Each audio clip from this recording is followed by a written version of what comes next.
Hello students, so we have read our third chapter, the rats and the elephants. तो इसमें अपनी एक story देखी जिसमें कुछ रैट्स और कुछ एलिफेंट्स थी। तो इसके बाद में इसकी जो एक्टिविटीज अपने कर रहे हैं, I hope you have written this its glossary in your notebooks. तो जो फर्स्ट है इसकी, write T for true and F for false. इसमें कुछ स्टेटमेंट्स दिए गए हैं जो आपको सही लगें उसके लिए आप ट्रू लिखोगे, टी लिखोगे ट्रू के लिए, और आपको गलत लिखें फॉल्स लगें तो आप एफ लिखोगे। तो फर्स्ट स्टेटमेंट देखो, the elephants were very hungry. जो हाथी थे बहुत भूखे थे। दे वर लुकिंग फॉर फूड। वो भोजन की तलाश कर रहे थे। तो ये बिल्कुल गलत है क्योंकि वो भोजन की नहीं, वो वाटर की तलाश कर रहे थे। तो आप इसमें क्या एफ लिखोगे। ये फॉल्स है क्योंकि जो हाथी थे वो भोजन की तलाश में नहीं जा रहे थे फॉरेस्ट में, वो वाटर की तलाश में जा रहे थे। The elephants destroyed the homes of the rats. जो एलिफेंट्स हाथी थे उसने जो चूहों के घर थे उसको तबाह कर दिया। बिकॉज दे डिसलाइक देम, क्योंकि उनको वो पसंद नहीं करते थे। बिल्कुल नहीं, ऐसा बिल्कुल नहीं था। वो तो अपने रास्ते में हाथी जो है पानी की तलाश में जा रहे थे। उन्हें तो पता ही नहीं था कि उनके पैरों के नीचे आके उनके घर नष्ट हो रहे हैं। तो उन्होंने ये जानबूझकर नहीं किया था। तो ये भी गलत हो जाएगा, एफ आ जाएगा।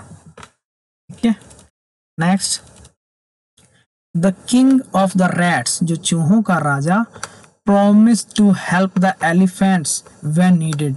जो चूहों का राजा है उसने प्रॉमिस किया to help the elephants, हाथियों की मदद करने में, when needed, जब भी जरूरत पड़ेगी।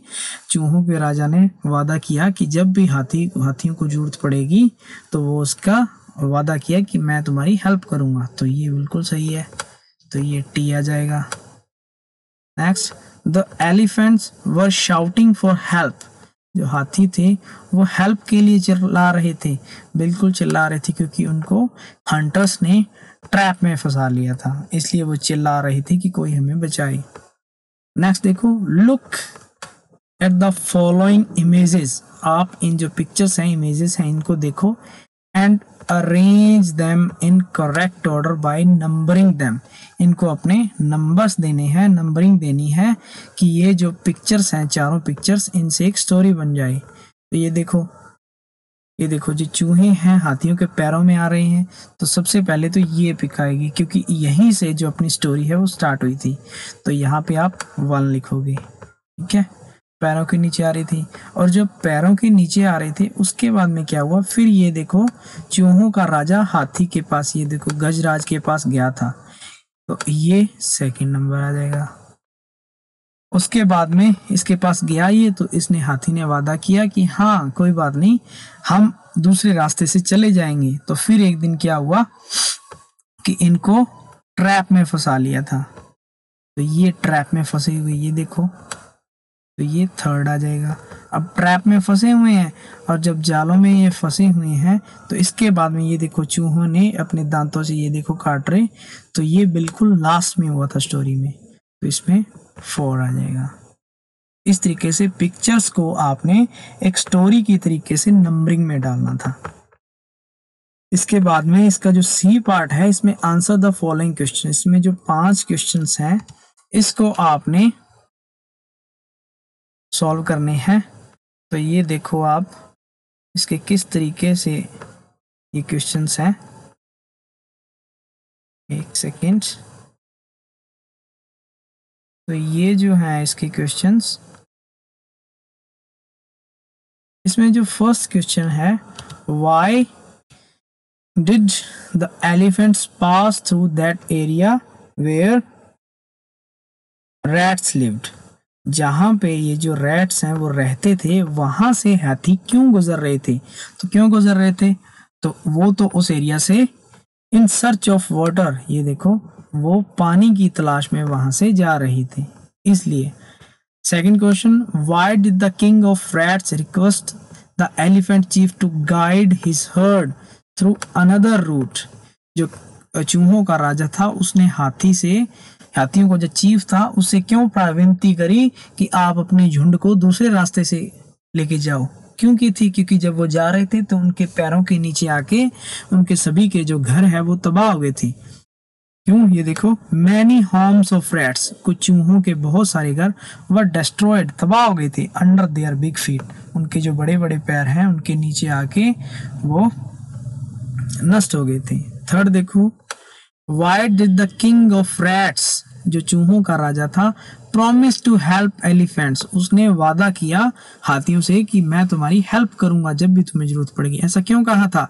क्योंकि उसने उनकी बात मानी थी। बिकॉज द एलिफेंट चीफ, जो एलिफेंट चीफ था, हाथियों का राजा था, promise to take other way, उसने भी वादा किया था कि अदर वे लेने का, विदाउट डिस्टर्बिंग रैट्स, कि हम चूहों को डिस्टर्ब नहीं करेंगे और हम दूसरे रास्ते से पानी की तलाश में चले जाया करेंगे।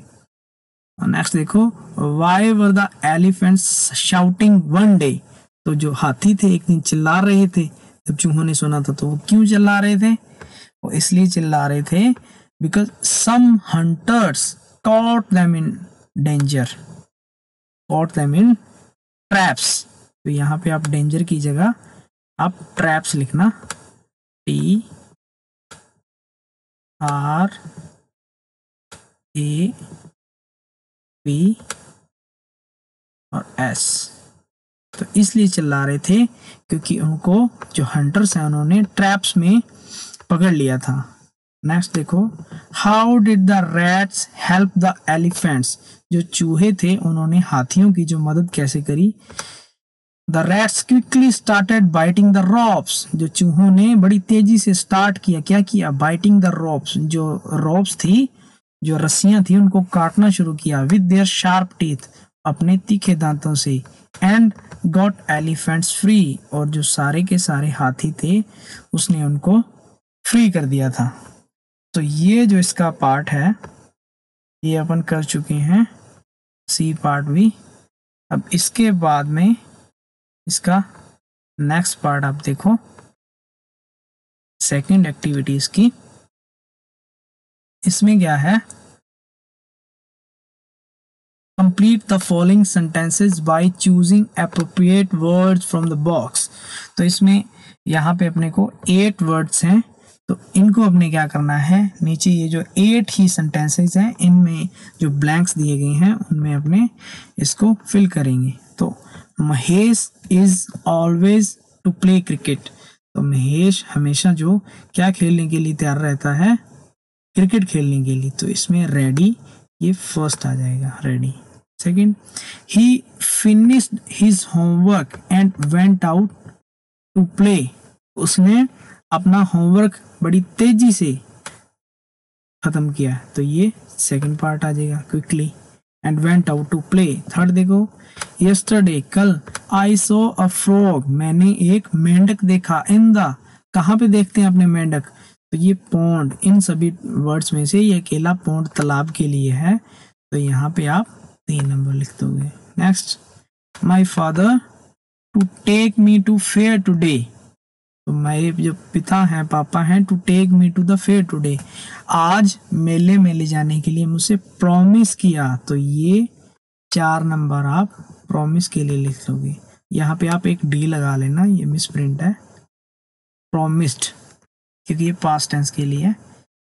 नेक्स्ट देखो, the fox was caught in a trap, लोमड़ी को पकड़ा गया था, कहाँ पे पकड़ा गया था? जैसे हाथियों को ट्रैप में पकड़ा गया था तो फॉक्स को भी ट्रैप में पकड़ेंगे, तो ये हो जाएगा 5th आ जाएगा यहाँ पे ट्रैप के लिए।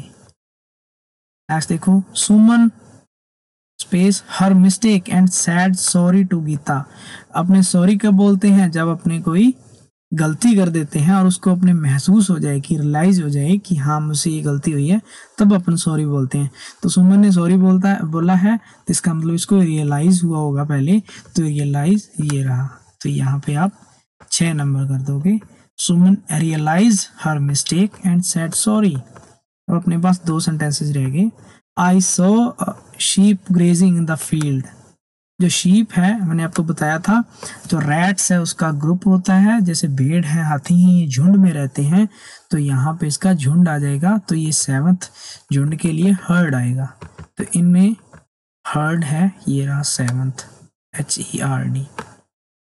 और जो लास्ट है ये एक रह गया, तो ये ऑटोमेटिकली डेंजर हो जाएगा। 8 नंबर में आपको सेंटेंस पढ़ के सुना रहा हूँ। The lion was about to pounce on the zebra, जो शेर है वो जेब्रा के ऊपर पाउंस करने ही वाला था, झपटा मारने ही वाला था। बट द जेब्रा, पर जेब्रा ने क्या किया, सेंस्ड द डेंजर, उसको खतरा महसूस हो गया, एंड रैन अवे, और वो भाग गया। okay? इसका जो बी पार्ट है, in this lesson you came across 2 words, heard and heard. Okay, तो ये जो दोनों वर्ड्स हैं, ये भी हर्ड है और ये भी हर्ड है। तो आप इन दोनों में डिफरेंशिएट कैसे करोगे, इन दोनों को आपको कैसे पता चलेगा कि अलग अलग हैं? तो इनमें क्या होता है, स्पेलिंग लिखने में अलग होती है, पर ये बोले जाते हैं तो एक ही साउंड से बोले जाते हैं, उनको होमोफोन्स बोलते हैं। ये देखो इस बॉक्स में लिखा हुआ है, homophones are words that sound the same. Homophones ऐसे शब्द होते हैं जो साउंड द सेम, जिनकी आवाज एक जैसी होती है, बट हैव डिफरेंट स्पेलिंग्स, पर जो उनकी स्पेलिंग्स है वो डिफरेंट होती है और उनका डिफरेंट ही मीनिंग होता है। ये देखो SON सन, इसको भी सन बोलते हैं, और SUN को भी सन बोलते हैं। और जो SUN है इसको तो सूर्य, सूरज के लिए, और जो SON है ये बेटे के लिए। ओके, तो इन्हें होमोफोन्स बोलते हैं जब साउंड एक जैसी हो और स्पेलिंग भी अलग हो और मीनिंग भी अलग हो। तो यहाँ पे कुछ सेंटेंसेस हैं, तो आपने सेंटेंस को पढ़ के आपने दो जो वर्ड्स हैं होमोफोन्स, उनमें से एक को चूज करना है। Mister Jain has a daughter and a, अब मिस्टर जैन है जो उनकी एक तो बेटी है और दूसरा क्या होगा, SUN तो हो नहीं सकता, ये तो सूर्य होता है, तो ये हो जाएगा SON। Next, there are 7 days in a week, सप्ताह में 7 दिन होते हैं, तो ये सप्ताह के लिए WEEK होता है, और जो वीक होता है ये कमजोर के लिए प्रयोग किया जाता है। और देखो, I couldn't hear what teacher said, जो अध्यापक ने, टीचर ने कहा वो मैं नहीं सुन सका, तो सुनने के लिए HEAR हियर आता है। Next, the lion ran after a deer, जो शेर है वो किसके पीछे भागा, डियर के पीछे भागा। DEER हिरन होता है, और जो DEAR होता है वो प्रिय के लिए प्रयोग किया जाता है। नेक्स्ट देखो, माई यंगर सिस्टर, मेरी छोटी बहन, इज 2 years old, तो 2 years old के लिए TWO आ जाएगा। Next, Raju will buy a new cap from the fair, Raju ने मेले से एक नई टोपी खरीदी, तो खरीदने के लिए BUY सेकंड वाला। Write your name in bold letters, तो लिखने के लिए ये WRIT आता है। 8th देखो, Sunil how to ride a bicycle, Sunil ने नोज मतलब जानता है, ये जो नोज है ये पहले वाला NOSE, इसके मतलब तो नाक होता है, जो नोज होता है ये जानता है। Next, India won the final match, तो 1 के लिए WON आ जाएगा। Next, the carrot is a root vegetable, root मतलब जड़, जो जमीन के अंदर दबी हुई होती है, तो रूट वाली वेजिटेबल है, तो इसलिए ROOT आ जाएगा। जो दूसरा रूट है ये तो रास्ते के लिए प्रयोग किया जाता है। देयर आर 2 रोज मतलब पंक्तियां, लाइनें, of plants in my garden, मेरे बगीचे में प्लांट्स की 2 पंक्तियां हैं, तो ये नीचे बाद वाला जो रोज है ये तो गुलाब होता है, जो पहले वाला है ROWS ये आ जाएगा, क्योंकि ये पंक्तियों के लिए प्रयोग होता है। इसकी जो नेक्स्ट 3rd एक्टिविटी है वो अपने नेक्स्ट लेसन में करेंगे। Till then bye bye.